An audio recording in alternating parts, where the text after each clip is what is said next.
চুরির অভিযোগে তদন্তে নেমে চুরি যাওয়া স্বর্ণালঙ্কার সহ অন্যান্য সামগ্রী উদ্ধারের পাশাপাশি চোরকে জালে তুলতে সক্ষম হয় পূর্ব থানার পুলিশ। গত 14 এবং 16 তারিখে পরপর কয়েকটি ছিনতাইয়ের ঘটনা ঘটে। তার ভিত্তিতে পূর্ব থানায় মামলা হয়। তারপর পূর্ব থানার একটি পুলিশ টিম এই ছিনতাই ঘটনাগুলোর তদন্তে নামে। পূর্ব থানার ওসি রানা চ্যাটার্জির নেতৃত্বে দুটি সোনার চেইন সহ এক ছিনতাইবাজকে গ্রেপ্তার করে পূর্ব থানার পুলিশ। ছিনতাইকারীর নাম বিপ্রজিৎ সাহা, তার পিতার নাম বিশু সাহা, বাড়ির শ্যামলী বাজার।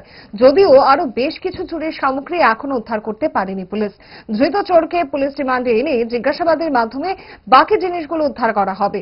সোমবার পূর্ব থানায় সংবাদ মাধ্যমের প্রতিনিধিদের মুখোমুখি হয়ে এমনটাই জানালেন সদর এসডিপিও দেবপ্রসাদ রায়। তো গত 2 তারিখে, 14 তারিখে, 16 তারিখে পরপর কয়েকটা ছিনতাইয়ের ঘটনা আমাদের কাছে রিপোর্ট হওয়ার পরে এটারও একটা সুনির্দিষ্ট কেসও নেওয়া হয়। তো এবং প্লেন ক্লথের থানার অফিসার এবং স্টাফ দিয়ে একটা টিম তৈরি করা হয়। কিছু কিছু সিসি ফুটেজ আমরা পেয়েছিলাম, যেগুলি থেকে আমাদের কিছু হেল্প হয়েছে।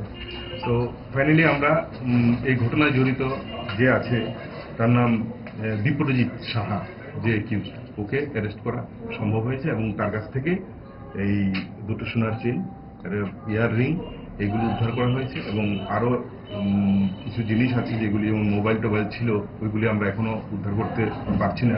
ওকে পুলিশ রিমান্ডে এনে বাকিগুলি আমরা উদ্ধার করব।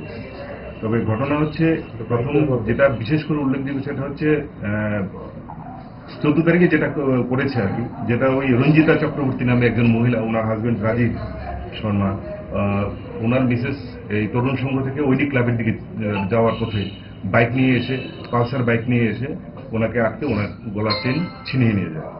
তো পরবর্তী সময়ে সেই বিষয় নিয়ে আমরা আরো বেশি গুরুত্ব দিয়ে যখন দেখি, তো আমরা বিপ্রজিতের কাছ থেকে সেই বাইকটাও পাই এবং ছিনতাই করা সোনার চেন সেটা উদ্ধার করতে সক্ষম হয়েছি। পাশাপাশি আরো অন্যান্য জিনিস উদ্ধার করেছি, যেগুলি আগের ঘটনাগুলির সাথে মানে পুরোপুরি হুবহু আমরা মিলে গেছি।